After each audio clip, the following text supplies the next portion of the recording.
Hello students, welcome to all. Last turn पे हमने साझेदारी का नया कंसेप्ट साझेदार का प्रवेश आरंभ किया था। साझेदार के प्रवेश के समय कुछ महत्वपूर्ण समायोजनें की जाती हैं जिनके बारे में चर्चा की गई थी।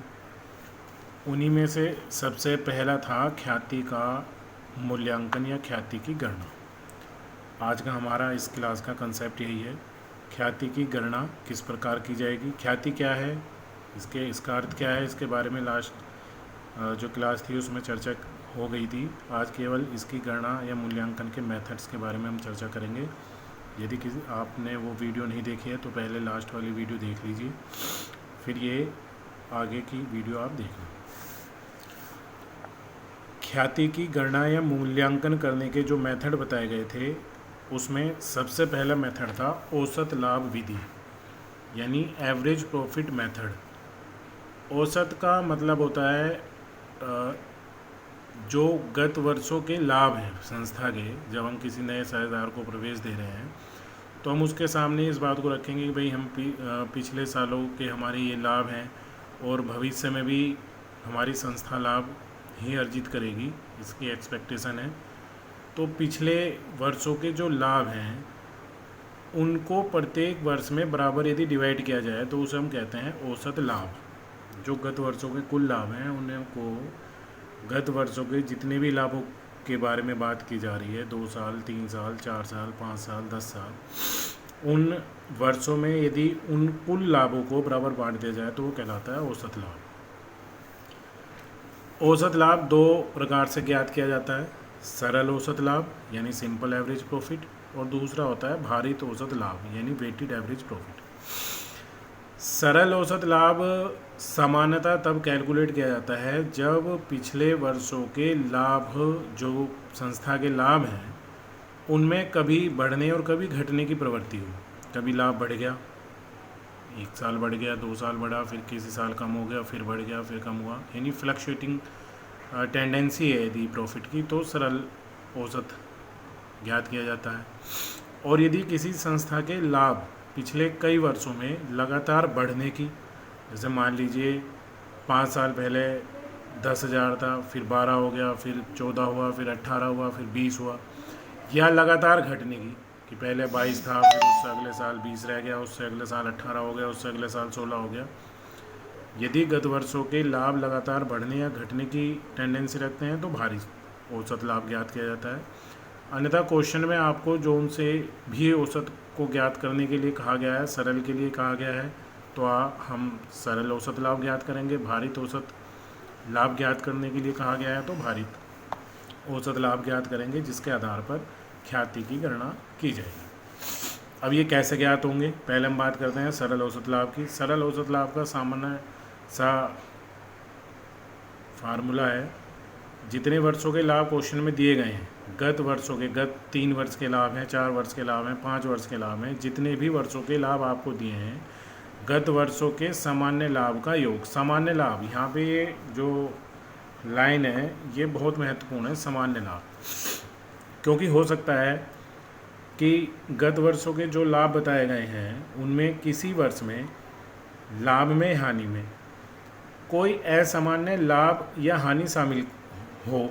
जैसे मान लीजिए 2 साल पहले का लाभ बताया क्वेश्चन ने 15,000 रुपये, और साथ में एक लाइन कह दी कि इस 15,000 रुपये में हमारे गोदाम में आग लग गई थी, उसकी वजह से 3,000 रुपये का नुकसान हो गया, हानि हो गई, वो उस 15,000 में इंक्लूड है।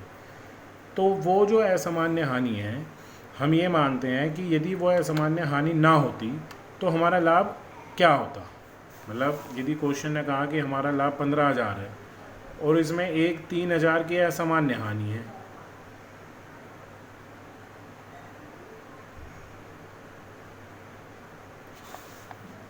$15,000 लाभ तब है जब 3,000 की एक सामान्य हानि हुई है जो हमारे लाभों में माइनस हुई होगी। यानी यदि ये हानि ना होती तो लाभ कितने होते, यदि ये हानि ना हुई होती तो हमारे लाभ होते 15,000 तो है ही, और 3,000 यदि ये हानि ना हुई होती तो हमारा लाभ होता 18,000, यानी सामान्य लाभ 18,000 है।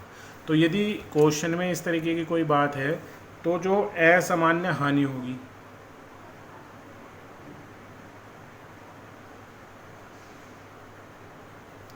उसको तो प्लस कर दिया जाएगा, और कोई असामान्य लाभ होगा तो उसको माइनस कर दिया जाएगा उसी वर्ष के लाभ में जिस वर्ष के लाभ में ये शामिल है।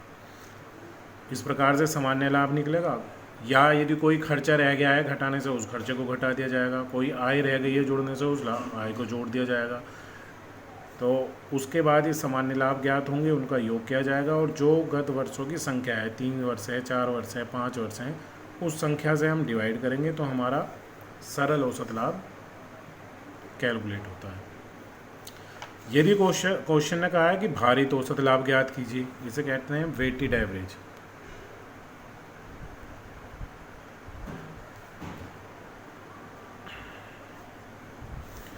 वेटेड एवरेज प्रॉफिट यदि कैलकुलेट करने के लिए कहा गया है तो इसका भी सामान्य सा फार्मूला है गत वर्षों का भारित लाभ। भारित लाभ कैसे ज्ञात होगा मैं बताऊंगा आपको, आगे एक एग्जांपल करेंगे उसमें समझ में आ जाएगा। और बटे कुल भार, यानी जो भार दिए गए हैं उनके योग से डिवाइड करेंगे। और इंग्लिश में इस फार्मूले को देखें तो ये होता है सिग्मा एक्स डब्ल्यू और डिवाइड बाई सिग्मा डब्ल्यू। यहाँ पे सिग्मा का मतलब होता है योग, एक्स का मतलब है वर्षों के लाभ, जो लाभ बताए गए हैं, और डब्ल्यू से मतलब है या भार यानी वेट। तो इस फार्मूले से कैलकुलेट होगा। इन फार्मूले से तो सरल औसत लाभ और भारित औसत लाभ ज्ञात होंगे। एक एग्जांपल देखते हैं। क्वेश्चन ने कहा है एक फर्म के गत वर्षों के लाभ निम्नलिखित हैं, आप सरल औसत लाभ तथा भारित औसत लाभ ज्ञात कीजिए। यानी दोनों ही प्रकार के लाभ ज्ञात करने हैं। क्या है क्वेश्चन? वर्ष बताए गए हैं 2010, 11, 12, 13, 14, यानी 1, 2, 3, 4, 5 वर्षों का हमें डाटा दिया गया है। लाभ बताए हैं वर्षों के 18,000, 22,000, 17,000, 23,000 और 40,000। लेकिन 2011 का जो रिलेटेड प्रॉफिट है 22,000 रुपये, इसके सामने एक लाइन कहा गया है कि एक असामान्य हानि है यहाँ पे 6,000 रुपये। यानी 22,000 का लाभ तब है जब इस वर्ष में हमें एक असामान्य हानि 6,000 रुपये की हुई थी। यानी यदि ये हानि ना हुई होती तो हमारा लाभ 22 + 6 28 होता। अभी बताया गया था कि यदि असामान्य हानि होगी तो प्लस कर देंगे, असामान्य लाभ होगा तो माइनस। तो ये असामान्य हानि है, इसमें प्लस हो जाएगी, तब सामान्य लाभ निकलेंगे। एक लाइन और आगे कहा गया है वर्षों का क्रय 2 वर्ष मानकर ख्याति भी ज्ञात कीजिए। क्योंकि अल्टीमेटली हमें क्वेश्चन में कैलकुलेट तो करनी है गुडविल, हमारा कंसेप्ट ही गुडविल का है। पहले हम यहाँ पे एवरेज प्रॉफिट कैलकुलेट करना सीखेंगे, उसके बाद गुडविल के लिए एक छोटा सा फार्मूला होता है, उसको लगा के हम गुडविल भी कैलकुलेट कर लेंगे। अब ये जो कहा गया है 2 वर्षों का क्रय मानकर, इसका क्या मतलब है? इसका मतलब ये होता है कि जो पिछले 3, 4, 5 साल का हमारा औसत लाभ आया है उसकी हम एक एक्सपेक्टेशन ये रख सकते हैं कि इतना लाभ आगामी कई वर्षों तक हो सकता है। 2 साल तक हो सकता है, 3 साल तक हो सकता है, 4 साल तक, इतना लाभ तो कम से कम होगा। तो उसे हम कहते हैं वर्षों का क्रय।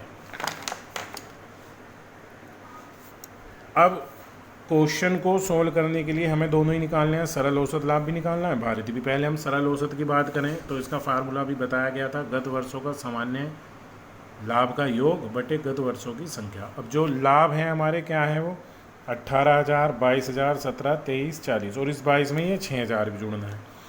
तो वही हमने जोड़ा 18,000, 22 में वो 6,000 जुड़ गया, plus 17 plus 23 plus 40 divide by number of years जो हैं वो 5 हैं, डिवाइड बाई 5। इनका टोटल जब हम करते हैं तो ये टोटल बैठेगा 1,26,000 और डिवाइड बाई 5।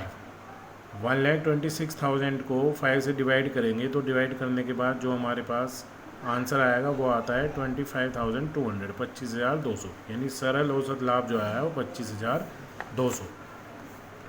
ये तो सरल औसत निकल गया। यदि हम भारित औसत लाभ कैलकुलेट करते हैं तो हम पहले वर्ष लिखेंगे 10, 11, 12, 13, 14।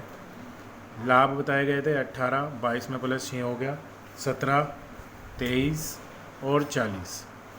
भार बताए गए हैं, भार क्वेश्चन बताएगा तो अच्छी बात है, नहीं तो हम जो भार मानते हैं वो अपनी तरफ से सीरियल में 1, 2, 3, 4, 5 ये इनके वेट मान लिया हमने। ये x है, इसको x एज्यूम किया जाएगा, ये वेट को w एज्यूम किया जाएगा।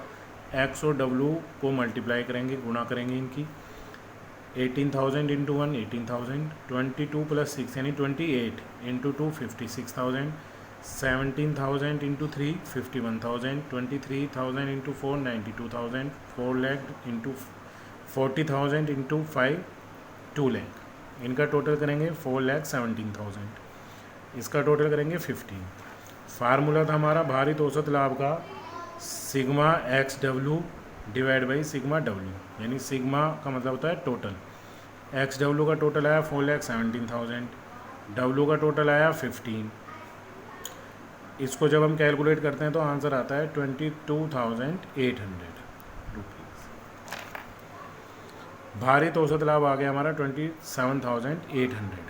अब हमें जो गुडविल निकालनी है, क्वेश्चन में चाहे सरल औसत निकलवाया गया है या भारित औसत निकलवाया है, उस लाभ को निकालने के बाद जब हम गुडविल को कैलकुलेट करते हैं ख्याति को, तो उसका फार्मूला है औसत लाभ। जोन सा भी सरल है तो सरल लगाएंगे, भारित है तो भारित लगाएंगे, इनटू वर्षों का क्रय। वर्षों का क्रय क्वेश्चन ने बताया था, वर्षों का क्रय था 2 वर्ष। हमारे पास दोनों प्रॉफिट हैं। पहले हम सरल औसत लाभ के आधार पर ख्याति निकालेंगे, फिर भारित के।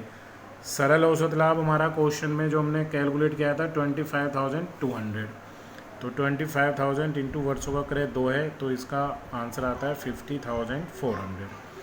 भारित औसत की यदि बात करें, भारित औसत के आधार पर ख्याति की, तो भारित औसत लाभ आया था हमारा 27,800। 27,800 इंटू 2, वर्षों का क्रय 2 बताया है, इसको कैलकुलेट करते हैं तो आता है 55,600। ये आंसर होगा। यानी पहले क्वेश्चन में हम औसत लाभ निकालेंगे, सरल औसत का है तो सरल औसत कैलकुलेट करेंगे, भारित का है तो भारित करेंगे, और उसके बाद जब हम ख्याति को कैलकुलेट करते हैं तो वर्षों का क्रय क्वेश्चन ने बताया है उससे मल्टीप्लाई कर देंगे, वो हमारा आंसर होगा। आप इस एग्जाम्पल को अपनी आंसर बुक में भी उतार लेना, समझना।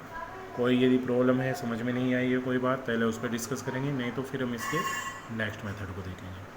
Good bye.